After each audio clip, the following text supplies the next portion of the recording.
अच्छा जी, अब करते हैं दूसरी टाइप का सवाल, जिसमें सारा पैसा फौरन घर नहीं आएगा, ये गवर्नमेंट ने बताना है कि कितना पैसा घर आएगा।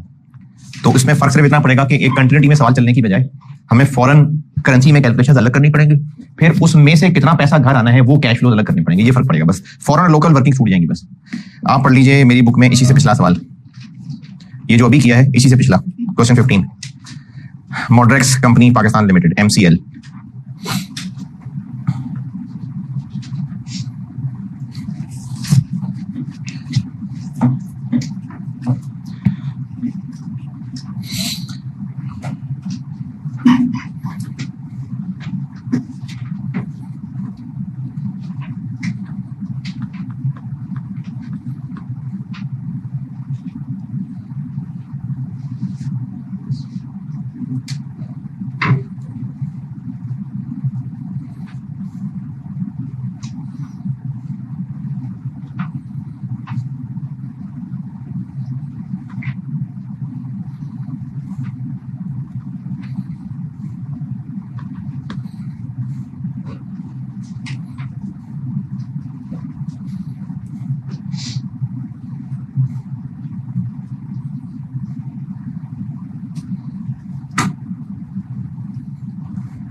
हाँ जी, कैसे बताइए दूसरा वाला सिनेरियो।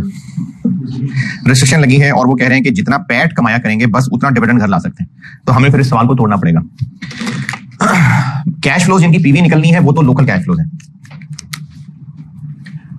ये है जी दिसंबर 17। हमने एनपीवी निकालनी है, क्योंकि सवाल तो यही है कि बताएं पैसा हम इन्वेस्ट करें कि ना करें, तो है तो एनपीवी। लेकिन एनपीवी निकलनी है पाकिस्तानी कैश फ्लोज की, और पिछले सवाल में फॉरेन करेंसी ही से नीचे रुपीस बना लिए थे, इसलिए सेम फॉर्मेट के अंदर फॉरेन कैश फ्लोज थे। लेकिन अब कैश फ्लोज डिविडेंड है, यानी कैश फ्लोज हमारे पाकिस्तानी सवाल ही होगा, रुपीस इन मिलियन। हाँ, डिविडेंड की फिगर निकालने के लिए हमें सारी फॉरेन करेंसी की वर्किंग करनी पड़ेगी। कैश फ्लोज ये है, डिविडेंड जो बाहर से रेमिटेंस आनी है, कैश इनफ्लो ये है, और इसी के ऊपर 10% टैक्स है। लेकिन जो डिविडेंड की फिगर है ये प्रॉफिट आफ्टर टैक्स की अमाउंट है, तो हमें फिर वर्किंग करके फॉरेन करेंसी की इनकम स्टेटमेंट बनानी पड़ेगी।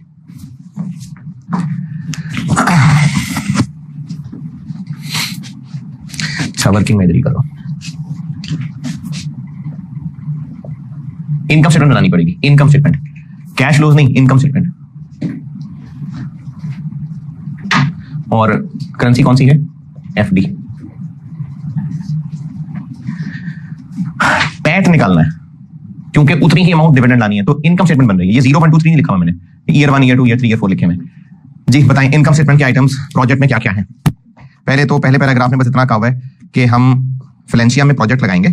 गवर्नमेंट ने कहा है जितनी भी बिजली आप बनाएंगे वो सारी हम खरीदेंगे, और 5 साल के बाद प्लांट और अपने सारे एसेट्स हमारे हवाले करके घर चले जाना।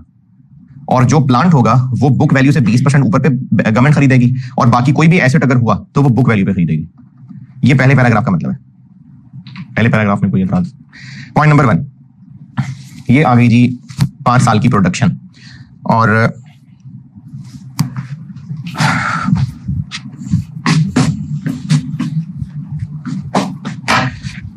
पहले प्रोडक्शन लिख लेते हैं, यूनिट्स, और मिलियन में लिख लेते हैं, बिलियन की बजाय मिलियन में लिख लेते हैं, ताकि जब मल्टीप्लाई करें तो एफडी मिलियन बन जाए।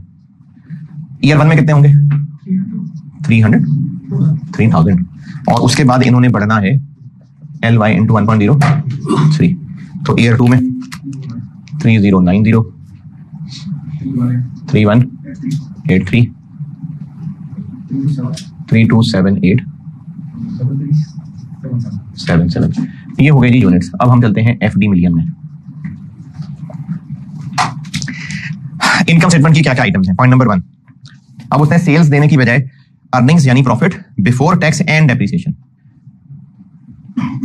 यानी सेल्स में से वेरिएबल खर्चे भी माइनस कर लिए, फिक्स खर्चे भी माइनस कर लिए, और फिक्स खर्चे कोई नहीं होंगे तभी इन्होंने पर यूनिट करके फिगर दी है, फिक्स नहीं होंगे फिर तो खर्चे, तो पीबीटी और डी, पीबीटीडी 140, और इसने इन्फ्लेट भी करना है या इतना ही रहेगा? करना है। तो यूनिट्स हम निकाल चुके, और 140 को अलग से हम वर्किंग में भी लेके जा सकते हैं, और कैलकुलेटर पे काम चला के एग्जामिनर को इतना कह सकते हैं कि अच्छा ये 140 करंट है या 140 ईयर 1 का है? 140 ईयर 1 का है। ये कैसे पता?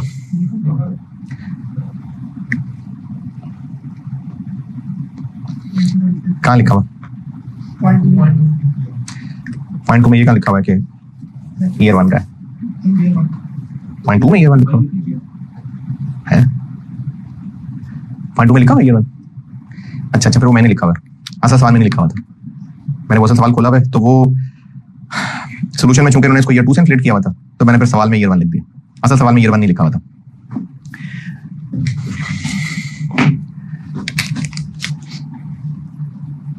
अच्छा, अब ना देखिए, कैलकुलेशन के लिए एक आसानी बता रहा हूं। बेशक ऊपर में यूनिट्स लिख के दिखा दिए हैं, लेकिन या तो 140 को पहले अलग से इन्फ्लेट करें, फिर यूनिट से मल्टीप्लाई करें, या फिर आपको एक तरीका बताता हूं जो कैलकुलेशन में आसानी हो जाएगी। पहले साल के लिए, ईयर 1 के लिए 140 इंटू 3000 कर लें, और उसके बाद LY इंटू 1.03 भी, और इन्फ्लेशन कितनी है? 0.8 भी। इससे क्वांटिटी बढ़ती जाएगी, इससे प्राइस बढ़ती जाएगी। यानी बजाय इसके कि आप 140 को इन्फ्लेट करें और फिर ऊपर मल्टीप्लाई करें, पहले साल का 140 इंटू 3000 लिख के उसके बाद into price change into volume change, और कॉपी पेस्ट करेंगे तो आगे आंसर आ जाएंगे। क्या बना देखें?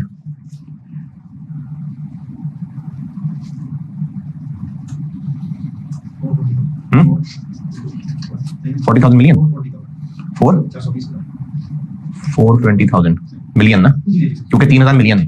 ठीक है, उसके बाद इसको 1.03 1.08 करते जाएं, 4672008 519 722 578139 643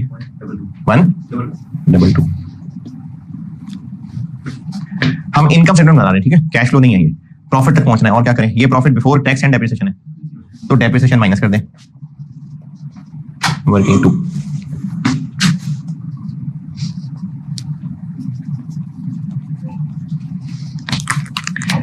कॉस्ट कितनी, प्लांट कितने का होगा, 50 बिलियन 50 बिलियन क्या 50 बिलियन क्या रुपीज। हम एफडी में कर रहे हैं सवाल, 1 रुपया कितने का है, तो 50 into 17,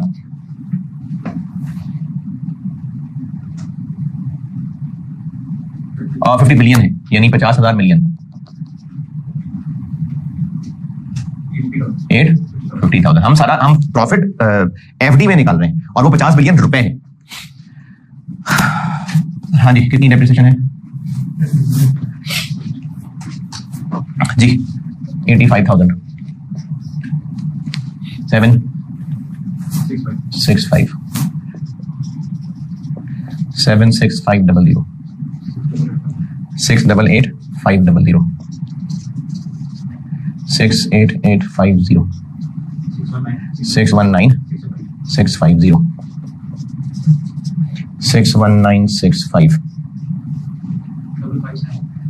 557 685 year 5 55769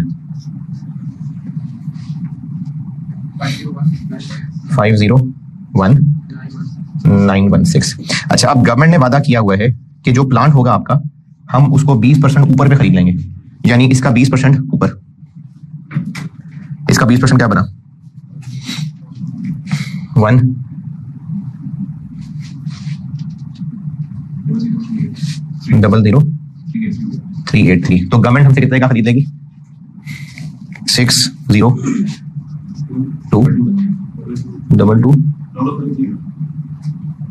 602,300।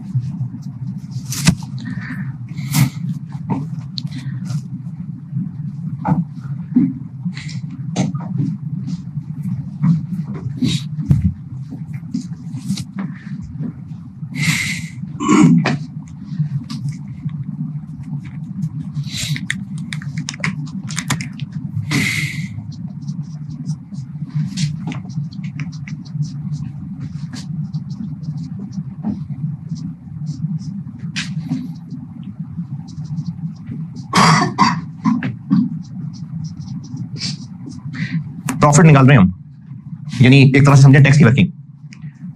Profit on disposal 1,00384। और कोई इनकम एक्सपेंस,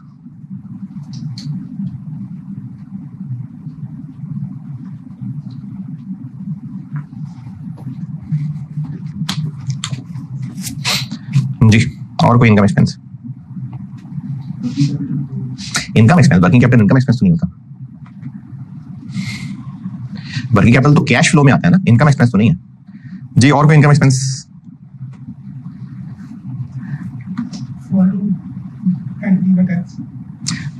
पहले देख लेना कोई और इनकम एक्सपेंस है तो। हम फॉरेन एंटिटी का ही तो पीबीटी निकाल रहे हैं, फिर उस पर टैक्स लगाएंगे।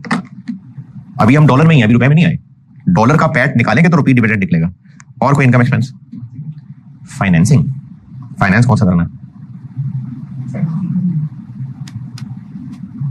फाइनेंस किधर है, अरे इतना साफ साफ तो लिखा हुआ है यार, 0.5।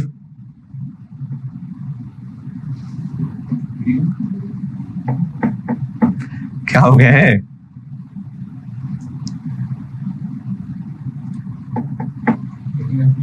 क्या हो गया है यार। ये जो फॉरेन सब्सिडरी है, सब्सिडरी फॉरेन ऑपरेशंस है, ये जितना पैट कमाएगा, पैट वो सब डिविडेंड बांट देगा। तो पैट और कैश फ्लो सेम होता है? नहीं भाई। यानी अगर एक बिजनेस है, इस सवाल से हटके बता रहा हूं, उसकी सेल्स 200, बाकी सारे खर्चे 120, डेप्रीसिएशन 40, टैक्स 10, पैट कितना बना? पैट 30। ये पैट है। अगर हम कैश फ्लोज बनाएंगे 200, 120, कुछ भी नहीं, 10, 70। घर कितने भेजेंगे? 70, 30, बाकी 40 वहीं इन्वेस्ट हो जाएगा जहां हम 9% इंटरेस्ट कमाएंगे। तो इंटरेस्ट इनकम आएगी। ये 0.5 की अंग्रेजी बताइए मैंने।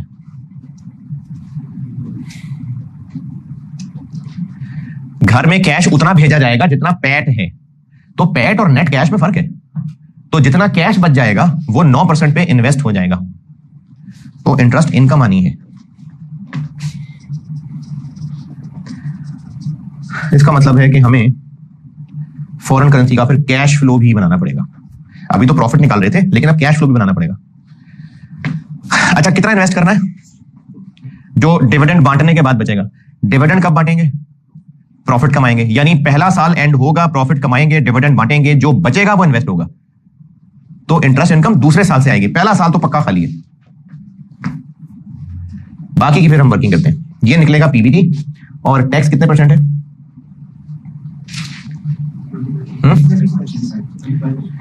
तो पहले साल का पीबीटी क्या बना?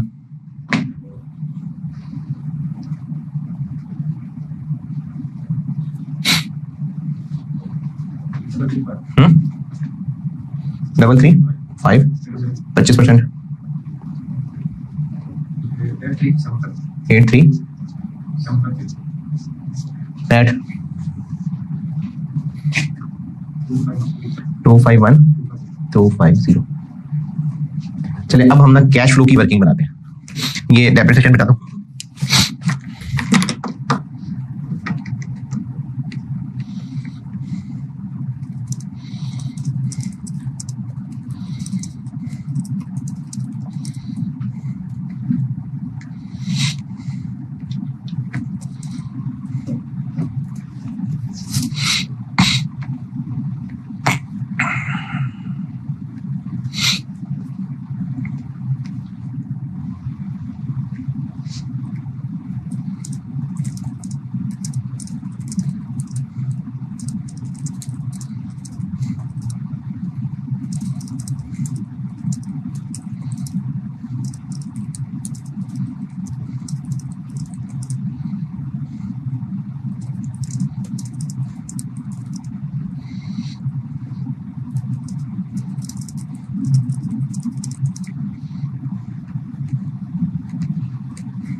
नेम डालूं?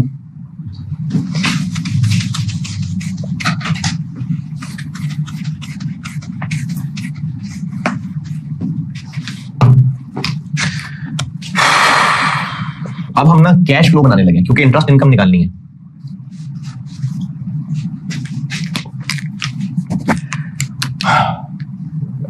बेशक पैट से शुरू कर लेते हैं। जितना पैट कमाएंगे वो अज्यूमिंग के नेट उतना ही कैश कमाएंगे, तो वो यहां पर आ जाएगा। लेकिन ये नेट कैश तो नहीं है, डेप्रिसिएशन तो कैश नहीं है, तो डेप्रिसिएशन ऐड बैक कर देंगे 8, 3। और क्या क्या कैश फ्लो होगा? जो हम इनकम एक्सपेंस ले चुके वो तो ले चुके ना, उसके अलावा कैश फ्लो क्या होगा? वो क्या है? अरे सॉरी 85 जी। और क्या कैश होगा? कैश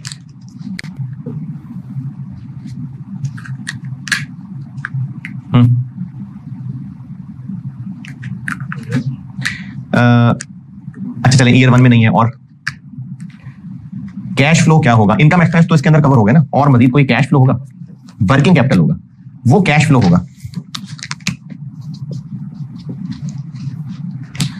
वर्किंग कैपिटल के बारे में पॉइंट नंबर 3, इनिशियली 2 बिलियन ये तो पाकिस्तान से चला जाएगा। MCL would require immediate outlay of 50 billion और 2 बिलियन वर्किंग कैपिटल का, ये तो पाकिस्तान से जाएगा ना। ये तो MCL इन्वेस्ट करेगा ना, उसके बाद जो इंक्रीज है वो फिर यहीं से निकलना है। तो इंक्रीज के लिए फिर हमें वर्किंग कैपिटल वाली वर्किंग करनी पड़ेगी।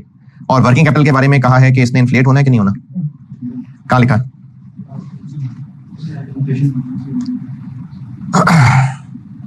जी ये भी मैंने लिखा है, सवाल में नहीं लिखा हुआ था लेकिन सोल्यूशन में था, तो ये भी मैंने ही लिखा हुआ कि वर्किंग कैपिटल भी इन्फ्लेशन के साथ बढ़ेगा। अच्छा नहीं इन्फ्लेशन नहीं, देखिए मैंने क्या लिखा हुआ। हाँ ये सवाल वाले ने सोल्यूशन में किया हुआ था, जो मुझे साइंस समझ नहीं आई कि उसने क्यों किया, तो मैंने फिर सवाल में अंग्रेजी को डाल दी थी। तो वर्किंग कैपिटल की फिर हमें कैलकुलेशन करनी पड़ेगी। ये पहले भी हर बड़ी दफा बता चुका, अब मुझे बहुत उम्मीद है कि घोड़े पेपर बनाते हैं। ये 2022 से ना पेपरों का लेवल चेंज हो गया है, अब इस तरह की अजम्पशन नहीं लेनी पड़ती। वर्किंग कैपिटल का बैलेंस और कैश फ्लो, शुरू में तो 2 बिलियन आ जाएगा ना, और 2 बिलियन रुपए है यानी 2000 मिलियन रुपए, तो वो 2000 मिलियन रुपए इंटू 17। उसके बाद इसने वॉल्यूम के साथ और इन्फ्लेशन के साथ बढ़ना है, यानी यही वाला काम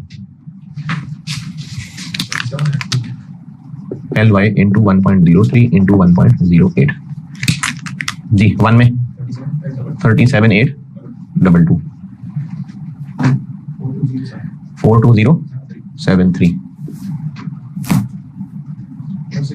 46802।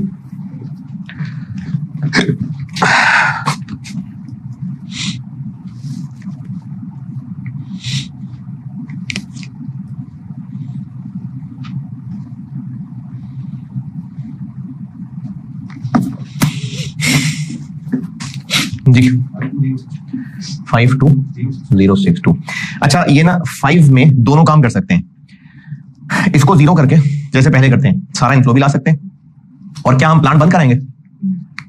गवर्नमेंट हमसे ले लेगी, तो गवर्नमेंट फिर ये भी हमसे ले लेगी क्योंकि गवर्नमेंट ने कहा है कि ऑल एसेट्स बुक वैल्यू पे ले लेंगे, तो इसलिए बेशक इसको भी यहाँ इंक्रीज दिखा के गवर्नमेंट ने पैसे तो हमें दे ही देने, तो हम ये भी कर सकते हैं कि इसको 5वें साल भी इंक्रीज दिखाएं और जो बैलेंस होगा वो गवर्नमेंट हमें एंड पे दे देगी। ये भी कर सकते हैं, और ये भी कर सकते हैं कि इसको 0 कर दें, तो आप बढ़ा लें 57, और हमने ये तो पाकिस्तान से पैसे भेजने हैं, ये यहां से निकाल लें 3822 4251 4729 5261 52। अच्छा मैं वहां जब इसका एंड लिखूंगा ना तो दोबारा कर देता हूं रिपीट। तो वर्किंग कैपिटल का कैश फ्लो आ जाएगा, बताइएगा 3822 4251 4729 5852 और कैश फ्लो होगा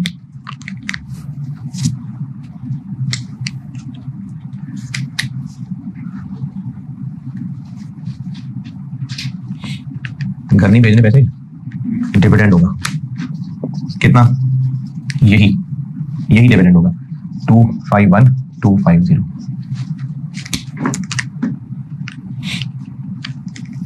अच्छा एक चीज मैं वो मिस कर गया, ये एक लाइन छोड़िए मैं बाद में लिखता हूँ, ये एक लाइन छोड़िए मैनेजर, ईयर 1 में उसमें कुछ नहीं आना जी। ईयर 1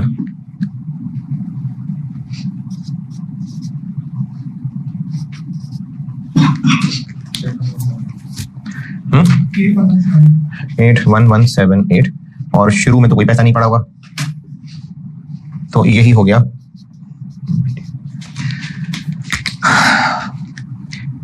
इस पे अब ये ईयर 1 के एंड पे हमने इन्वेस्ट कर दिया, इसके ऊपर 9% ईयर 2 की इनकम आएगी, वो हम बेशक इसी वर्किंग में ही निकाल लेते हैं। इसका 9% ईयर 2 की इनकम होगी जी 7306, ये ईयर 2 की इंटरेस्ट इनकम होगी 7306। अब हर साल की इंटरेस्ट इनकम निकलती आएगी, हमारा ये कॉलम पूरा होता जाएगा।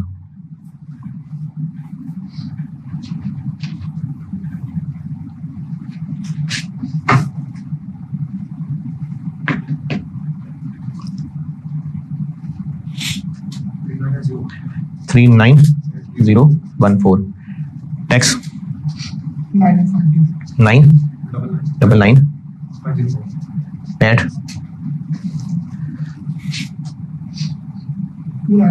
298। अब यहां से इस वर्किंग में आ गए हम 298510, यही डिविडेंड बांट दिया 298510। डेप्रिसिएशन एड बैक हो गई 76500। अच्छा, इंटरेस्ट इनकम को कहाँ लिखा मैंने, उसको भी लिखो कैश फ्लो में। इंटरेस्ट इनकम भी तो हमारे अकाउंट में आएगा, वो इसमें इंक्लूडेड है। ईयर 2 वाला हो गया ना इसमें इंक्लूड, तो दोबारा थोड़ी लिखेंगे। तो ईयर 2 का नेट कैश फ्लो बना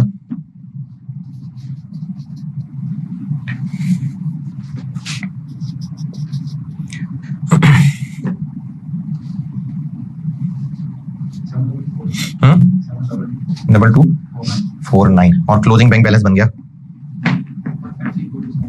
153427। और इस पे जो हम इनकम कमाएंगे वो हमारी ईयर 3 की इंटरेस्ट इनकम होगी जी 13808। अब यहां से हम इधर ईयर 3 में आ गए 13808। ईयर 3 का पीबीटी बन गया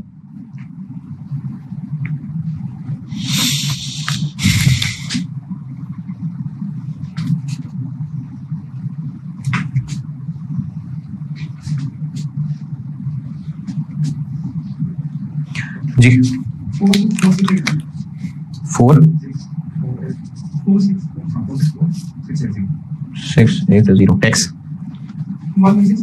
116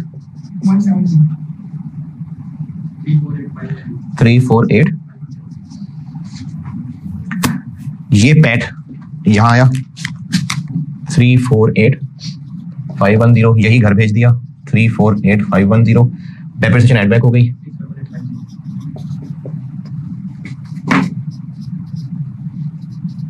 और नेट कैश आ गया 64121 और सीडी बन गया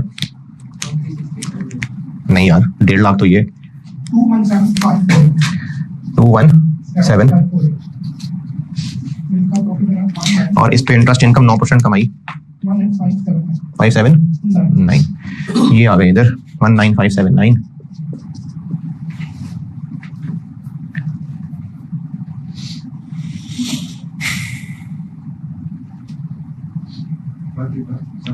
फाइव थ्री फाइव 753 25%। 133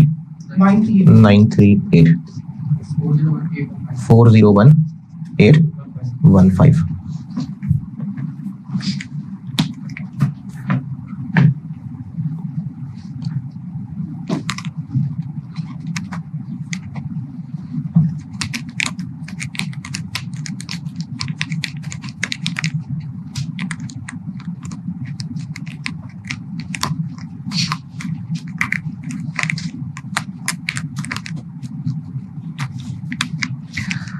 ये पैट गिराया 401815। डेप्रिसिएशन एड बैक 61965 और यही पैट डिविडेंड बांट दिया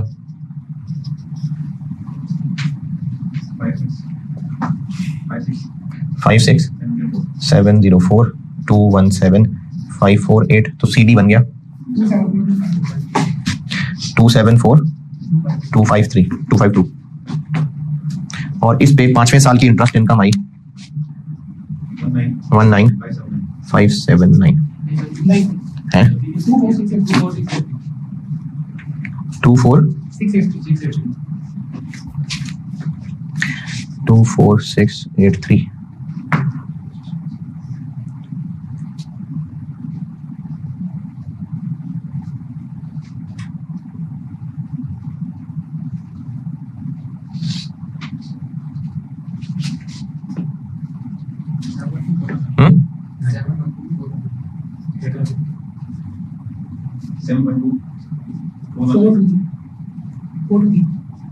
पच्चीस %। 17810 पैट 5345। ये आ गया पांचवा PAT 534315 depreciation add back, dividend भेज दिया। अच्छा डेप्रिसिएशन क्यों add back?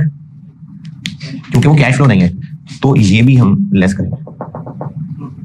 Cash flow statement भी अगर करें तो पीबीटी के बाद हम प्रॉफिट एंड डिस्पोजल लेस करते हैं ये, क्योंकि कैश फ्लो ये नहीं है, कैश फ्लो प्लांट का सेल है, तो इसलिए इसको निकाल देंगे।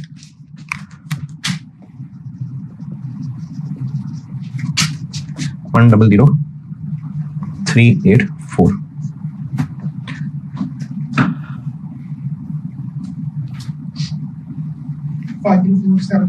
504 हाँ जी 50437 नेगेटिव, और बीडी है 274252, तो सीडी बन गया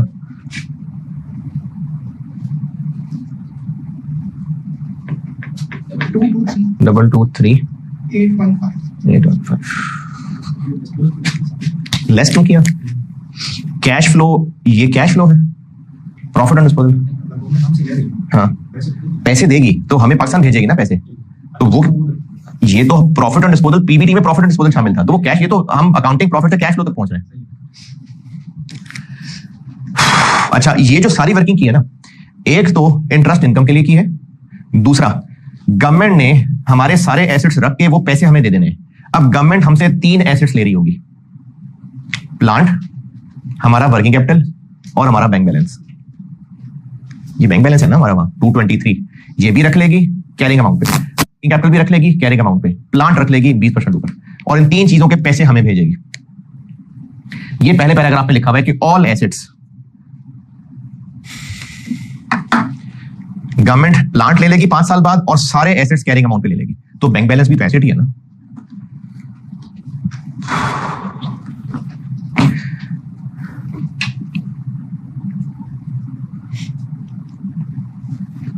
अच्छा अब ये वर्किंग वन की ना मेरे पास जगह नहीं है, मैं 2 लाइनें ज़बानी बता रहा हूं। ये डॉलर है, यही अमाउंट हमें डिविडेंड पहुंचनी है लेकिन रुपए बन के, तो हमें एक्सचेंज रेट्स निकालने पड़ेंगे,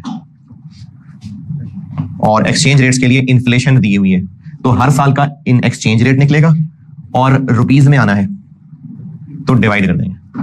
तो आप इस वर्किंग वन के नीचे सारे एक्सचेंज रेट लिखें और फिर डिवाइड करके रुपीज लिखें।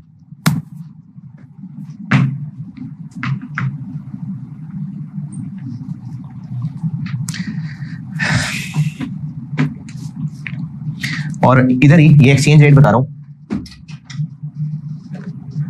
एक्सचेंज रेट हम एग्जामिनर को बता देंगे कि LY इनटू ऊपर डॉलर है तो वहां वाली इन्फ्लेशन डिवाइडेड बाय नीचे रुपए है,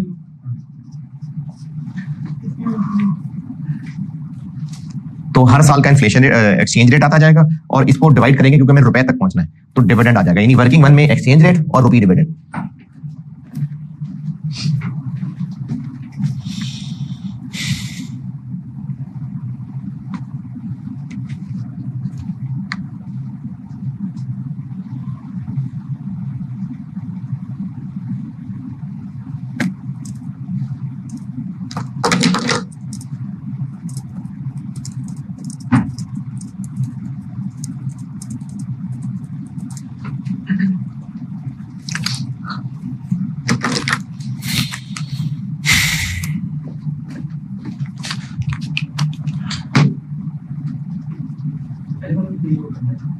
सत्रह तो अभी है ना, तो ईयर 1 में भी बढ़ेगा।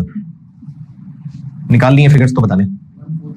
14369 16597 18839 2117 27301।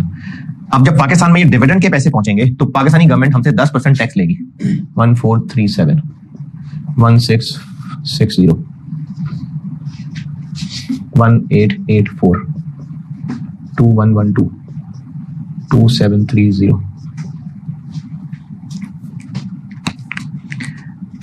तो एक तो पाकिस्तान ये डिविडेंड का कैश पहुंचना है,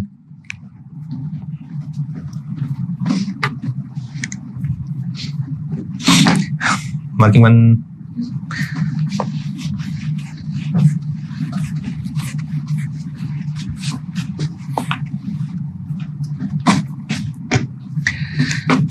फिर इसके अलावा शुरू में पैसा इन्वेस्ट होना है 50 बिलियन एक, 50 बिलियन एक और 2 बिलियन एक, यानी 52,000।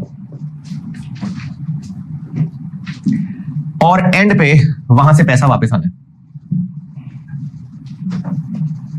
कितना पैसा वापस आना है?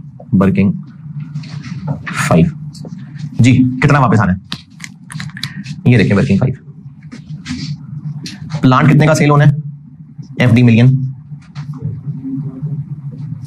600 था शायद, नहीं 602,300। वर्किंग कैपिटल खरीदना है उन्होंने हमसे, कितना? ये कैरिंग अमाउंट है 57,914। इसके अलावा उन्होंने हमसे बैंक बैलेंस रख लेना है, कितना? 223,815। ये टोटल उस वक्त हमारे एसेट्स होंगे जिनके पैसे वो हमें भेजेंगे। अच्छा, वर्किंग कैपिटल का मैंने ये कहा था कि ये वर्किंग कैपिटल अगर एंड पे वापस जीरो करना है तो ये इनफ्लो आ जाएगा, वो इनफ्लो यहां आ जाएगा, तो ये बैलेंस ही बढ़ जाएगा, बैंक बैलेंस ही ज्यादा हो जाएगा। या आप बैंक बैलेंस यही रहने दें और ये पैसे उनसे अलग से ले लें, तो टोटल है वर्किंग कैपिटल। हम ये इन्वेंट्री मैनेज कर रहे होते हैं। मैंने कहा था कि आप नॉर्मल इन्वेस्टमेंट अप्रेजल कितना यहां जीरो कर लें तो ये सारा रिकवर हो जाएगा, उससे 52,000 यहां इनफ्लो आ जाता, बैंक बैलेंस ही ज्यादा आ जाता, वो ज्यादा बैंक बैलेंस गवर्नमेंट हमसे ले लेती। या फिर इसको आउटफ्लो दिखाएं, बैंक बैलेंस कम हो गया और ये वर्किंग कैपिटल के बैलेंस के वो हमें अलग से पैसे दे रही है गवर्नमेंट, तो टोटल गवर्नमेंट हमें देगी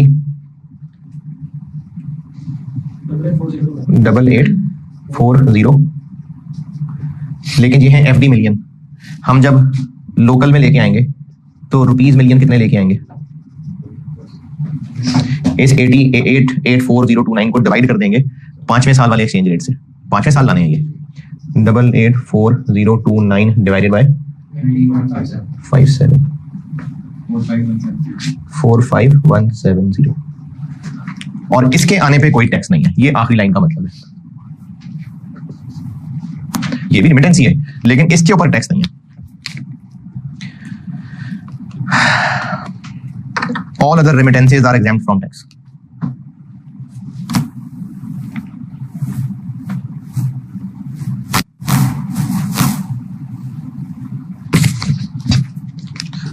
ये हो गए जी लोकल कैश फ्लोज और इनकी अब हमने निकालनी है एनपीवी।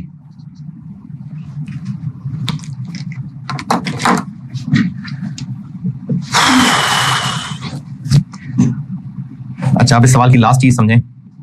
इन कैश फ्लोज में पूछना है कुछ तो पूछें, फिर इसका डिस्काउंट रेट समझाता हूं।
जी कैश फ्लो डन।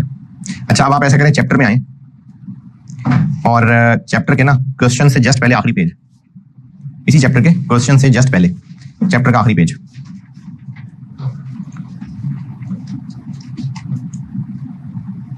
एक डब्बा बना के मैंने काफी कुछ लिखा हुआ है। In case of developing country, ये कहानी पढ़े जरा। इन चीजों का मतलब मुझे भी नहीं पता, ये बुजुर्गों का बनाया हुआ फार्मूला है, वो फार्मूला लगाना आना चाहिए। In case of developing country, ये पूरा डब्बा पढ़ लें।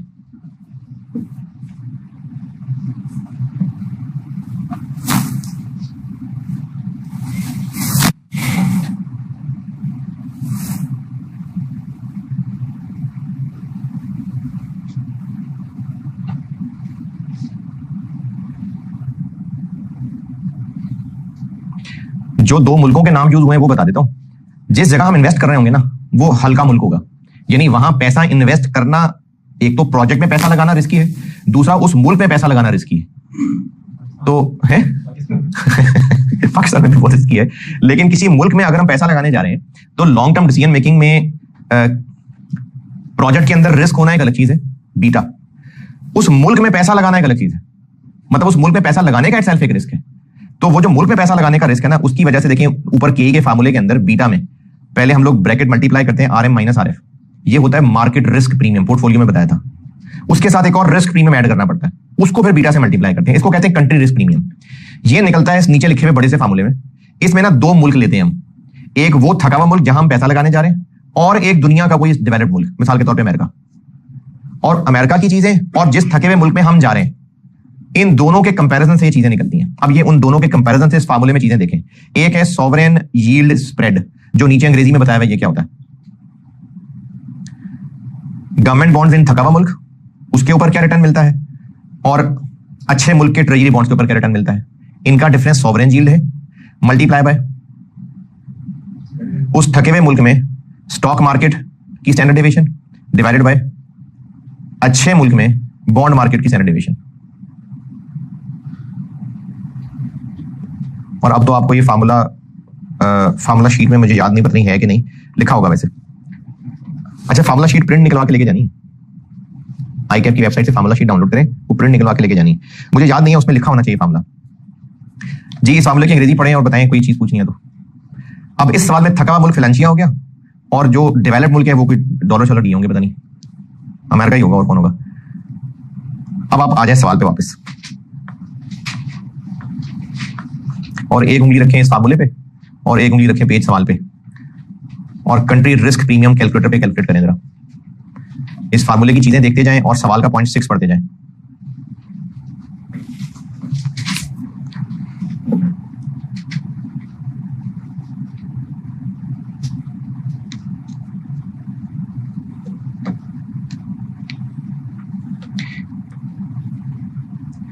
ये 8% और 3.5% का डिफरेंस सोवरेन यील्ड हो गया, थके हुए मुल्क की इक्विटी मार्केट की स्टैंडर्ड डेविएशन, ये न्यूमरेटर हो गया, और अच्छे मुल्क की बॉन्ड मार्केट की स्टैंडर्ड डेविएशन, ये डिनोमिनेटर हो गया।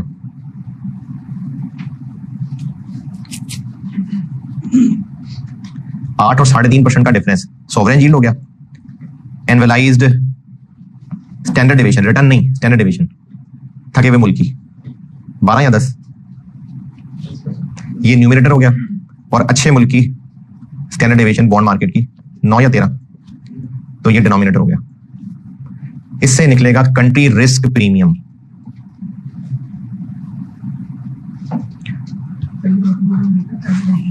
आप वो पेज पे फार्मूला पढ़े ना, एनवलाइज स्टैंडर्ड डेविएशन, रिटर्न नहीं standard deviation of equity index of थका हुआ मुल्क, तो वो 10 है कि 12 है, और divided by annualised standard deviation, return नहीं standard deviation of developed market currency, यानी वो जो यूरो बॉन्ड दिया हुआ है उसकी स्टैंडर्ड डेविएशन, रिटर्न नहीं। फार्मूले में देखें न्यूमरेटर डिनोमिनेटर दोनों स्टैंडर्ड डेविएशन है, रिटर्न नहीं है। तो इस सवाल के सॉल्यूशन में जो के निकाला हुआ है वो चेक कर लें, वो होगा डिस्काउंट रेट, और कैश फ्लोज बना दिए, इनकी निकल आएगी एनपीवी।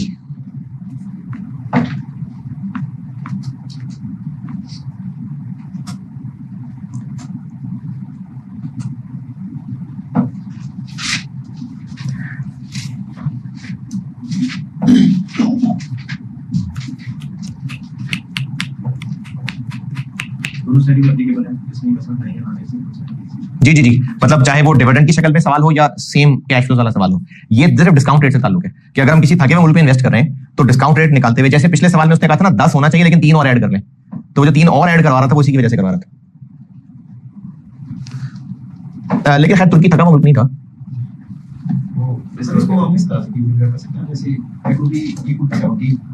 $1.17, हाँ थका हुआ मुल्क है। नहीं, वो तो आपको सवाल में डाटा दिया होगा तो कंट्री रिस्क प्रीमियम निकालेंगे ना खुद। अगर उसने आपको नहीं बताया कि थका हुआ मुल्क है तो कंट्री रिस्क प्रीमियम का डाटा नहीं दिया तो कैसे निकालेंगे? डाटा देंगे तो निकालेंगे ना। 16% ऑलरेडी कैपम से निकला हुआ था, उसमें बस ये पोर्शन और ऐड हो गया। ये डिस्काउंटेड बनेगा और एनपीवी निकलेगा।